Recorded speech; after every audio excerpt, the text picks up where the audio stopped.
ಇವತ್ತು ನಾವು ಆಧುನೀಕರಣದ ಕುರುಹಾಗಿ ಸಮಾಜದಲ್ಲಿ ಏನಾಗಿದ್ದೀವಿ ಅಂತಂದರೆ, ಮನುಷ್ಯ ಮಾನವ, ಹೆಣ್ಣು ಕೂಡ ಮಾನವಳು ಅಂತೇಳಿ ಪರಿಗಣಿತವಾಗುವ ಸ್ಥಿತಿಯನ್ನು ನಾವು ತಲುಪಿದ್ದೇವೆ. ನಮ್ಮ ಮಹಿಳೆಯರ ಪೂರ್ವ ಸ್ಥಿತಿಯನ್ನು ನಾನು ಒಂದಷ್ಟು ಹಿನ್ನೆಲೆಯಾಗಿ ಗಮನಿಸ್ಕೊಳ್ಬಹುದು ಅಂತ ಅಂದರೆ, ಒಂದು ಕಾಲಘಟ್ಟದಲ್ಲಿ ಮಹಿಳೆಗೆ ಅದು ಮಾತೃಪ್ರಧಾನ ಕುಟುಂಬ ಇತ್ತು, ಮಹಿಳೆಗೆ ತುಂಬ ಬೆಲೆ ಇತ್ತು. ಅದು ಜನಪದ ಕುಟುಂಬ ಅಥವಾ ನಮ್ಮ ಮೌಖಿಕ ವ್ಯವಸ್ಥೆಯ ಕುಟುಂಬ. ಅಲ್ಲಿ ಮಹಿಳೆಯನ್ನು ಸಮವಾಗಿ ಕಾಣ್ತಾ ಇದ್ರು ಮತ್ತು ಅದೊಂದು ಮಾತೃಮೂಲಿಯ ಕುಟುಂಬ ಆಗಿದ್ದರಿಂದ ಅಲ್ಲಿ ಅವಳಿಗೆ ಶೋಷಣೆಗಳಿರಲಿಲ್ಲ. ನಂತರ ನಮ್ಮ ಆರ್ಯರ ಪ್ರವೇಶ, ದ್ರಾವಿಡರ ಜಾಗಕ್ಕೆ ಆರ್ಯ ಪ್ರವೇಶ ಆದಾಗ ಅಲ್ಲಿಯೂ ಕೂಡ ಮಹಿಳೆಗೆ ಸ್ಥಾನಮಾನಗಳಿತ್ತು. ಯಜ್ಞ ಯಾಗಾದಿಗಳನ್ನು ಮಾಡುವಾಗ ಮಹಿಳೆಯೂ ಕೂಡ ಪುರುಷರ ಸಮಾನವಾಗಿ ಕೂತ್ಕೊಂಡು ಮಾಡ್ತಾ ಇದ್ಲು. ಯಾವಾಗ ಮಹಿಳೆಯ ಸ್ಥಾನವನ್ನು ಕಳ್ಕೊಂಡ್ಲು ಅಂತ ಅಂದರೆ, ಸೋಮಪಾನ ಅನ್ನುವಂತಹ ಒಂದು ಮಧ್ಯ ಪ್ರವೇಶ ಮಾಡಿಕೊಳ್ತು. ಯಜ್ಞ ಯಾಗಗಳನ್ನು ಮಾಡುವ ಸಂದರ್ಭದಲ್ಲಿ ಪುರುಷರು ಈ ಸೋಮಪಾನ ಅಥವಾ ಮದ್ಯಪಾನವನ್ನು ಮಾಡಿಕೊಂಡು ಯಜ್ಞ ಮಾಡೋದಕ್ಕೆ ಶುರು ಮಾಡಿದ್ರು. ಅವರ ದೇಹ ಚಲನವಲನ ತಪ್ಪಿತು, ಅವರ ನಡವಳಿಕೆಗಳು ಭಿನ್ನ ಆಗ್ತಾ ಹೋಯಿತು. ಆಗ ಅವತ್ತಿನಿಂದ ಮಹಿಳೆಯರು ಯಜ್ಞಕ್ಕೆ ಪುರುಷನ ಜೊತೆಯಲ್ಲಿ ಕೂತ್ಕೊಳ್ಳೋದನ್ನು ಬಿಟ್ಟರು. ಅಂತ ಅಂದರೆ ಇಡೀ ಮಹಿಳೆಯನ್ನು ಈ ಕಾರ್ಯದಿಂದ ಹೊರಗೆ ಇಟ್ಟಿದ್ದು ಯಾರು ಅಂತಂದರೆ ಈ ಸೋಮಪಾನ ಅನ್ನುವ ಹೆಸರಿನ ಮದ್ಯವೇ ಅನ್ನುವಂಥದ್ದು ನಮಗೆ ಒಂದು ಪತ್ರಿಕೆಗಳ ದಾಖಲೆಗಳ ಮೂಲಕ ಸಿಗುವಂಥ ಮಾಹಿತಿ. ನಂತರ ಮಹಿಳೆಯರನ್ನು ನಾವು ಎಷ್ಟರ ಮಟ್ಟಿಗೆ ಶೋಷಣೆ ಮಾಡಿದ್ವಿ ಅಂತ ಅಂದರೆ, ಅವಳನ್ನು ಜೀವಂತ ಪತಿಯ ಜೊತೆಯಲ್ಲಿ ಸುಡುವಂತಹ ಸತಿಗಮನದವರೆಗೆ ನಾವು ಮಹಿಳೆಯನ್ನು ಶೋಷಣೆ ಮಾಡ್ಕೊಂಡು ಬಂದ್ವಿ. ಗಂಡ ಇಲ್ಲ ಅಂತ ಅಂದರೆ ಅವಳ ತಲೆಯನ್ನು ಬೋಳಿಸಿ, ಅವಳಿಗೆ ಒಂದು ಕೆಂಪು ಸೀರೆಯನ್ನು ಉಡಿಸಿ ಮೂಲೆಯಲ್ಲಿ ಕೂರಿಸುವ ಮಟ್ಟಕ್ಕೆ ಅಂತ ಅಂದರೆ, ನಮಗೆ ಇವತ್ತಿಗೂ ಕೂಡ ಗೊತ್ತಿದೆ, ಕೆರೆಗೆ ಆಹಾರವನ್ನು ನಾವು ನೋಡಿದ್ದೇವೆ. ಯಾಕೆ ಭಾಗೀರಥಿಯನ್ನು ಕೆರೆಗೆ ಆಹಾರವಾಗಿ ಕೊಡಬೇಕು ಅಂತಂದರೆ, ಗಂಡ ದಂಡಿಗೆ ಹೋಗಿದ್ದಾನೆ, ಯುದ್ಧಕ್ಕೆ ಹೋಗಿದ್ದಾನೆ, ವಾಪಸ್ ಬರೋದಿಲ್ಲ. ಯುದ್ಧಕ್ಕೆ ಹೋದರೆ ಅದು ಅಂತ್ಯ ಅಂತಾನೆ, ವಾಪಸ್ ಬರೋದಿಲ್ಲ, ಅವಳಿಗಿನ್ನೂ ಮಕ್ಕಳಾಗಿಲ್ಲ, ಆ ಕಾರಣಕ್ಕೆ ಅವಳು ವ್ಯರ್ಥ, ಆ ಕಾರಣಕ್ಕೆ ಅವಳನ್ನು ಕೆರೆಗೆ ಆಹಾರವಾಗಿ ಕೊಡಬಹುದು ಅಂತಂದರೆ ಸಮಾಜ ಹೆಣ್ಣನ್ನು ಹೇಗೆ ಭಾವಿಸ್ಕೊಂಡಿತ್ತು ಅನ್ನೋದಕ್ಕೆ ನಾನು ನನ್ನ ಪೂರ್ವ ಹಿನ್ನೆಲೆಯಾಗಿ ಈ ಉದಾಹರಣೆಗಳನ್ನು ಕೊಡ್ತಾ ಇದ್ದೇನೆ.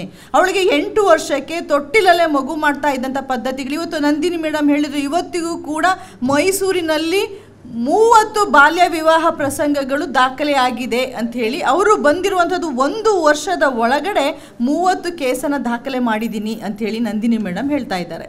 ಅಂತಂದರೆ ಬಾಲ್ಯ ವಿವಾಹ ಇರ್ಬೋದು, ವರದಕ್ಷಿಣೆ ಕಿರುಕುಳ ಇರಬಹುದು, ಅಥವಾ ವಿಧವಾ ವಿವಾಹಕ್ಕೆ ವಿರೋಧಗಳಿರಬಹುದು, ಅಥವಾ ಸ್ತ್ರೀಗೆ ಉದ್ಯೋಗಕ್ಕೆ ಅವಕಾಶಗಳಿಲ್ಲದೆ ಇರುವಂಥದ್ದು, ಶಿಕ್ಷಣಕ್ಕೆ ಅವಕಾಶಗಳಿಲ್ಲದೆ ಇರುವಂಥದ್ದು, ಈ ಎಲ್ಲ ಸಮಸ್ಯೆಗಳಲ್ಲಿ ನರಳ್ತಾ ಇದ್ದಂತಹ ನಮ್ಮನ್ನು ಒಂದು ಹೊಸ ಲೋಕಕ್ಕೆ ತಂದದ್ದು ಯಾವುದು ಅಂತ ಅಂದರೆ ಕಲೋನಿಯಲ್ ಪೀರಿಯಡ್ ಅಂತ.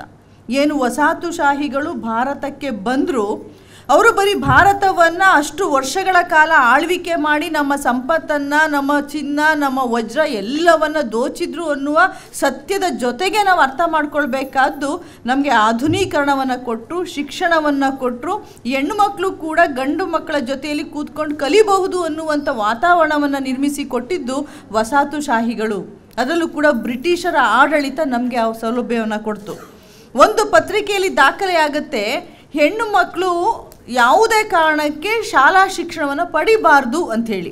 ಆದರೆ ಬ್ರಿಟಿಷ್ ಆಡಳಿತ ಅದನ್ನು ಬಿಡೋದಿಲ್ಲ. ಆಗ ಹೇಳ್ತಾರೆ, ನೀವು ಶಿಕ್ಷಣವನ್ನು ಕೊಡ್ತೀರಾ ಅಂತಂದರೆ ಹೆಣ್ಮಕ್ಳು ಗಂಡು ಮಕ್ಕಳನ್ನ ಒಟ್ಟಿಗೆ ಕೂರಿಸ್ಕೊಂಡು ಎಜುಕೇಷನ್ ಕೊಡಬಾರ್ದು. ಆದರೆ ಬ್ರಿಟಿಷ್ ಆಡಳಿತ ಒಪ್ಪೋದಿಲ್ಲ.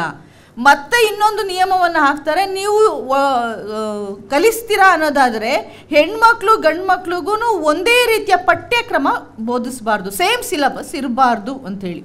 ಏನು ಸಿಲಬಸ್ ಬೇಕು? ಬ್ರಿಟಿಷ್ ಅಧಿಕಾರಿಗಳು ಇವರ ಅಹವಾಲನ್ನು, ಸಾಂಪ್ರದಾಯವಾದಿಗಳ ಅಹವಾಲನ್ನು ಮನ್ನಿಸಿ ಏನು ಮಾಡ್ತಾರೆ ಅಂತಂದರೆ ಬಾಲಿಕಾ ಶಾಲೆಗಳನ್ನು ತೆರೀತಾರೆ. ನೀವು ಆಗಾದೂ ಮಕ್ಕಳನ್ನ ಕಳಿಸಿ ಹೆಣ್ಮಕ್ಳನ್ನ ಅಂಥೇಳಿ ಬಾಲಿಕಾ ಶಾಲೆಗಳನ್ನು ತೆರೀತಾರೆ. ಆ ಬಾಲಿಕಾ ಶಾಲೆಗಳಲ್ಲಿ ಹೆಣ್ಮಕ್ಳಿಗೆ ಪಠ್ಯ ಏನಿರಬೇಕು ಅನ್ನೋದನ್ನು ಹೇಳ್ತಾರೆ. ಮತ್ತು ಮೇಮ್ ಸಾಹೇಬರು ಪಾಠ ಮಾಡಬಾರ್ದು ಅಂತ. ಯಾರು ಮೇಮ್ ಸಾಹೇಬರು ಅಂತ ಅಂದರೆ, ವಿದೇಶಿಯ ಇಂಗ್ಲೀಷ್ ಬರುವಂತಹ ಟೀಚರ್ಸ್ ಪಾಠ ಮಾಡಬಾರ್ದು, ನಮ್ಮ ಕರ್ನಾಟಕದ ಕನ್ನಡ ಬರುವಂಥವರೇ ಪಾಠ ಮಾಡಬೇಕು, ನಮ್ಮ ಹೆಣ್ಮಕ್ಳಿಗೆ ಇಂಗ್ಲೀಷ್ ಕಲಿಸ್ಕೊಡ್ಬೇಡಿ ಅಂತಾರೆ. ಯಾಕೆ ಅಂತಂದರೆ ಇಂಗ್ಲೀಷ್ ಕಲ್ತ್ರೆ ಏನು ಮಾಡ್ತಾರೆ ಅಂತಂದರೆ ಇವರು ಆಧುನೀಕರಣಕ್ಕೆ ತೆರ್ಕೊಂಡ್ಬಿಡ್ತಾರೆ ಅಂಥೇಳಿ. ಆದರೆ ಕೂಡ ಬ್ರಿಟಿಷರು ಅಥವಾ ವಸಾಹತುಶಾಹಿ ಅಥವಾ ಮಿಷನರೀಸ್ ಒಪ್ಪೋದಿಲ್ಲ.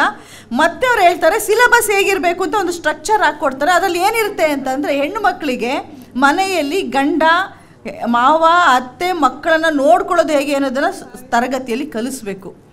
ಎರಡನೇದು, ಹೆಣ್ಮಕ್ಳು ದೇವಾಲಯದಲ್ಲಿ ಗಲಾಟೆ ಮಾಡ್ತಾ ಇರ್ತಾರೆ, ಗಲಾಟೆ ಮಾಡದೆ ಕೂತ್ಕೊಳ್ಳೋದು ಹೇಗೆ ಅನ್ನೋದನ್ನು ಕಲಿಸ್ಬೇಕು. ಮೂರನೇದು, ತುಳಸಿ ಕಟ್ಟೆ ಪೂಜೆ ಮಾಡೋದು ಹೇಗೆ, ಮನೆಯಲ್ಲಿ ದೇವಸ್ಥಾನ ದೇವರ ಮನೆ ಪೂಜೆ ಮಾಡೋದು ಹೇಗೆ ಅನ್ನೋದನ್ನು ಕಲಿಸ್ಬೇಕು. ಇದು ಹೆಣ್ಣು ಮಕ್ಕಳಿಗೆ ಶಿಕ್ಷಣ ಆಗಿರಬೇಕು ಅಂಥೇಳಿ ಇದು ದಾಖಲೆ ಇದೆ. ನಾನು ಕನ್ನಡ ಪತ್ರಿಕೆಗಳು ಮತ್ತು ಮಹಿಳೆ ಅಂತೇಳಿ ಮಂಗಳೂರು ವಿಶ್ವವಿದ್ಯಾನಿಲಯದಲ್ಲಿ ಇದ್ದಾಗ ಬಿಫೋರ್ ಇಂಡಿಪೆಂಡೆನ್ಸ್ 1947 ಪೂರ್ವದಲ್ಲಿ ಪತ್ರಿಕೆಯಲ್ಲಿ ಬಂದ ಲೇಖನಗಳನ್ನು ಕಲೆಕ್ಟ್ ಮಾಡ್ತೇನೆ. ಈ ಥರ ಪತ್ರಿಕೆಯಲ್ಲಿ ಬರೀತಾರೆ ಹೀಗೆ ಇರಬೇಕು ಹೆಣ್ಮಕ್ಳು ಅಂತ. ಯಾವುದಕ್ಕೂ ಕೂಡ ಬ್ರಿಟಿಷ್ ಆಡಳಿತ ಸೊಪ್ಪಾಕೋದಿಲ್ಲ. ಹಾಗಾಗಿ ಅವರು ನಮಗೆ ಒಂದು ಸಮಾನತಾ ಶಿಕ್ಷಣವನ್ನು ಕೊಟ್ಟರು, ಇಂಗ್ಲೀಷ್ ಕೊಟ್ಟರು ಮತ್ತು ಪಠ್ಯಕ್ರಮವನ್ನು ಕೊಟ್ಟಿದ್ದರಿಂದ ನಾವೆಲ್ಲರೂ ಕೂಡ ಇವತ್ತು ನಿಂತ್ಕೊಂಡು ಈ ಥರ ಮಾತಾಡೋದಕ್ಕೆ ಕೂತ್ಕೊಂಡು ಕೇಳೋದಕ್ಕೆ ಅವಕಾಶಗಳಾಗಿದೆ. ಇಲ್ಲಿಂದ ನಮ್ಮ ಭಾರತೀಯ ಪರಿಸ್ಥಿತಿ, ಹೆಣ್ಣುಮಕ್ಕಳ ಪರಿಸ್ಥಿತಿ ಬದಲಾಗುತ್ತೆ. ಬ್ರಿಟಿಷರಿದ್ದಾಗ ಮೊದಲು ನಮ್ಮ ಇಡೀ ಭಾರತದಲ್ಲಿ ಮೊದಲು ಕೆಲಸ ಸಿಕ್ಕಿದ್ದು, ಉದ್ಯೋಗ ಸಿಕ್ಕಿದ್ದು ಹೆಣ್ಮಕ್ಳಿಗೆ ಎಲ್ಲಿ ಅಂತಂದರೆ ಖಾನಾಪುರ ಪೊಲೀಸ್ ಸ್ಟೇಷನ್ಗೆ ಹೆಣ್ಣು ಮಕ್ಕಳನ್ನು ಪೊಲೀಸ್ ಆಗಿ ನೇಮಕ ಮಾಡ್ತಾರೆ. ಬ್ರಿಟಿಷರಿಗೆ ತುರ್ತು ಯಾಕಿತ್ತು ಅಂತಂದರೆ ಅವತ್ತು ಹೆಣ್ಣು ಮಕ್ಕಳನ್ನು ಸ್ವಾತಂತ್ರ್ಯ ಹೋರಾಟದಲ್ಲಿ ಗಾಂಧೀಜಿ ಭಾಗವಹಿಸೋದಕ್ಕೆ ಅನುವು ಮಾಡಿಕೊಟ್ಟಿದ್ರು. ಹೆಣ್ಮಕ್ಳು ಸ್ವಾತಂತ್ರ್ಯ ಹೋರಾಟದಲ್ಲಿ ಇದ್ದರು, ನೀರ ಹೋರಾಟದ ವಿರುದ್ಧ ಹೋರಾಟ ಮಾಡ್ತಾಯಿದ್ರು, ಸತ್ಯಾಗ್ರಹ ಹೋರಾಟವನ್ನು ಗಾಂಧೀಜಿ ಜೊತೆಯಲ್ಲಿಯೇ ಹೆಣ್ಮಕ್ಳು ಮಾಡ್ತಾಯಿದ್ರು. ಆದರೆ ಈ ಸ್ವಾತಂತ್ರ್ಯ ಹೋರಾಟ ಮಾಡುವ ಹೆಣ್ಣು ಮಕ್ಕಳನ್ನು ಜೈಲಿಗೆ ಹಾಕಿದಾಗ ಅವರನ್ನು ನೋಡ್ಕೊಳ್ಳೋದಕ್ಕೆ ಪುರುಷ ಪೊಲೀಸಿಂದ ಆಗಬಾರ್ದು ಅನ್ನುವಂಥದ್ದು ಬ್ರಿಟಿಷ್ ರೂಲ್. ಆ ಕಾರಣಕ್ಕೆ ಏನು ಮಾಡಿದ್ರು, ಬ್ರಿಟಿಷರು ಮಹಿಳೆಯರನ್ನೇ ಪೊಲೀಸರಾಗಿ ನೇಮಕ ಮಾಡಿದ್ರು. ನಮಗೆ ಹೆಣ್ಣುಮಕ್ಕಳಿಗೆ ಮೊದಲು ಸಿಕ್ಕಿದ್ದು ಪೊಲೀಸ್ ವೃತ್ತಿ ಉದ್ಯೋಗ. ಅಲ್ಲಿಂದ ನಮ್ಮ ಉದ್ಯೋಗಗಳು ಎಷ್ಟು ಮಟ್ಟಿಗೆ ಬದಲಾಗಿದೆ ಅಂತ ಅಂದರೆ ಹೆಣ್ಣು ಮಕ್ಕಳನ್ನು ಜೈಲಿನಲ್ಲಿ ಕಾಯೋದಕ್ಕೆ ಸಿಕ್ಕಿದಂಥ ವೃತ್ತಿ ಇವತ್ತು ನಂದಿನಿ ಮೇಡಮ್ ಅಂತಹ ಒಬ್ಬ IPS IAS ಆಫೀಸರ್ ಆಗುವ ಮಟ್ಟಕ್ಕೆ ಹೆಣ್ಮಕ್ಳಿಗೆ ಉದ್ಯೋಗಗಳು ವಿಸ್ತರಿಸ್ಕೊಂಡಿದ್ದಾವೆ. ಈ ಆಧುನೀಕರಣ ಅನ್ನುವಂಥದ್ದು ಬ್ರಿಟಿಷ್ ನಮಗೆ ಕೊಟ್ಟಂತಹ ಈ ಮಾಡರ್ನೈಸೇಷನ್ ಅಥವಾ ಆಧುನೀಕರಣ ಅನ್ನುವಂಥದ್ದು ಸಮಾಜದಲ್ಲಿ ಏನು ಮಾಡ್ತು ಅಂತ ಅಂದರೆ ನಾವಿವತ್ತು ಪುರುಷರ ಹಾಗೆ ಅಥವಾ ಪುರುಷರಿಗಿಂತ ಒಂದು ಕೈ ಮೇಲುಗೈ ಸಾಧಿಸುವ ಹಾಗೆ ನಮ್ಮ ಶಕ್ತಿ ಸಾಮರ್ಥ್ಯಗಳನ್ನು ಪ್ರದರ್ಶನ ಮಾಡೋದಕ್ಕೆ ಅವಕಾಶ ಕೊಡ್ತು. ನಮ್ಮ ದೊಡ್ಡ ಅಸ್ತ್ರ ಯಾವುದು ಇವತ್ತು ಅಂತಂದರೆ ನಮ್ಮ ಶಿಕ್ಷಣವೇ ನಮ್ಮ ಅಸ್ತ್ರ. ಶಿಕ್ಷಣ ಇಲ್ಲದೆ ಇದ್ದರೆ ನಾವು ಇವತ್ತು ಕೂಡ ನಮ್ಮ ಮನೆಯಲ್ಲಿ ಕೆಲಸ ಮಾಡುವ ಹೆಣ್ಮಕ್ಳು ಶಿಕ್ಷಣ ಇಲ್ದಿದ್ದ ಕಾರಣಕ್ಕೆ ನಮ್ಮ ಮನೆಯಲ್ಲಿ ಕೆಲಸ ಮಾಡ್ತಾರೆ. ಅವ್ರು ಏನಾದರೂ MA BEd ಮಾಡಿಕೊಂಡು ಇಂಜಿನಿಯರ್ ಮಾಡಿಕೊಂಡು ನಮ್ಮ ಮನೆ ಕೆಲಸಕ್ಕೆ ಬರ್ತಾ ಇದ್ದಾರಾ? ಇಲ್ಲ. ಅಂತಂದರೆ ಶಿಕ್ಷಣ ನಮ್ಮ ಹಕ್ಕು ಅನ್ನುವಂಥದ್ದನ್ನು, ಶಿಕ್ಷಣ ನಮ್ಮ ಸ್ವಾತಂತ್ರ್ಯ ಅನ್ನುವಂಥದ್ದನ್ನು ಅಥವಾ ಶಿಕ್ಷಣ ನಮ್ಮ ಸಮಾನತೆಯ ಅಸ್ತ್ರ ಅನ್ನುವಂಥದ್ದನ್ನು ನಮಗೆ ತೋರಿಸಿಕೊಟ್ಟವ್ರು ಯಾರು ಅಂತ ಅಂದರೆ ಬಾಬಾ ಸಾಹೇಬ್ ಅಂಬೇಡ್ಕರ್ ಅವರು. ಸಂವಿಧಾನವನ್ನು ನಮಗೆ ರಚನೆ ಮಾಡಿ ಕೊಡ್ದಲೇ ಇದ್ದಿದ್ದರೆ ನಾವಿವತ್ತು ಇಷ್ಟು ಮಟ್ಟಿಗೆ ನಾವೆಲ್ಲ ಹೆಣ್ಣುಮಕ್ಕಳು, ಅದು ಯಾವ ಜಾತಿ ಧರ್ಮದ ವ್ಯತ್ಯಾಸಗಳಿಲ್ಲದೆ ನಾವೆಲ್ಲ ಹೆಣ್ಮಕ್ಳು ಪೂಜಿಸಬೇಕಾದಂಥ ಒಂದೇ ಒಂದು ವ್ಯಕ್ತಿ, ಒಂದೇ ಒಂದು ಪುಸ್ತಕ ಅಂತಂದರೆ ಅದು ಅಂಬೇಡ್ಕರ್ ಮತ್ತು ಸಂವಿಧಾನ. ಎರಡನ್ನು ನಾವೆಲ್ಲರೂ ಕೂಡ ಇಟ್ಕೊಂಡಿರಬೇಕು. ಆ ಕಾರಣಕ್ಕೆ ಸಂವಿಧಾನದ ಬಗ್ಗೆ ಮತ್ತೆ ಮತ್ತೆ ಚರ್ಚೆ ಆಗೋದು ಯಾಕೆ ಅಂತಂದ್ರೆ ಅದು ಹೆಣ್ಣುಮಕ್ಳು ಕಾರಣಕ್ಕೆ ಅಂತೇಳಿ ನನಗೆ ಯಾವಾಗೂ ಅನಿಸುತ್ತೆ. ನಾವು ಸಂವಿಧಾನವನ್ನು ರಕ್ಷಿಸಿದ್ರೆ ಸಂವಿಧಾನ ನಮ್ಮನ್ನು ರಕ್ಷಿಸುತ್ತೆ ಅನ್ನುವಂಥ ಮಾತನ್ನು ನೀವು ಕೇಳಿರ್ಬೋದು. ಹಾಗಾಗಿ ಇವತ್ತು ನಮಗೆ 3 ಶಕ್ತಿಗಳಿದ್ದಾವೆ. ಏನು ಅಂತಂದರೆ ನಮಗೆಲ್ಲರೂ ಕೂಡ ಒಂದು ಬೌದ್ಧಿಕವಾದ ದೈಹಿಕ ಸಾಮರ್ಥ್ಯ ನಮ್ಮನ್ನು ನಾವು ತೋರಿಸ್ಕೊಳ್ಳೋದಕ್ಕೆ, ಮತ್ತು ಹೋರಾಟ ಮತ್ತು ದಕ್ಷತೆಯ ಪ್ರತಿಭಟನೆ ನಮಗೆ ತೋರಿಸ್ಕೊಳ್ಳೋದಕ್ಕೆ, ಮತ್ತು ಅದಕ್ಕೆಲ್ಲದಕ್ಕಿಂತ ಮುಖ್ಯವಾಗಿ ಸ್ವ ಅರಿವು. ಅಂಬೇಡ್ಕರ್ ಒಂದು ಮಾತನ್ನು ಹೇಳ್ತಾರೆ, ನೀವು ಪ್ರತಿಭಟನೆ ಬಂಡಾಯ ಅಥವಾ ಹೋರಾಟ ಮಾಡೋದಕ್ಕಿಂತ ಮುಖ್ಯವಾಗಿ ಅರ್ಥಕೊಳ್ಬೇಕಾದೇನು ಅಂತಂದರೆ ನನಗೆ ಇದು ಶೋಷಣೆ ಆಗ್ತಾ ಇದೆ ಅನ್ನುವಂಥ ಅರಿವು ನಮಗೆ ಬರಬೇಕು ಅಂಥೇಳಿ. ನಮ್ಮಲ್ಲಿ ಎಷ್ಟೋ ಸಂದರ್ಭದಲ್ಲಿ ಅದನ್ನು ಶೋಷಣೆ ಅಂದ್ಕೊಳ್ಳೋದೇ ಇಲ್ಲ. ಇದು ನಮಗೆ ಪೂರ್ವ ಜನ್ಮದ ಸುಕೃತ.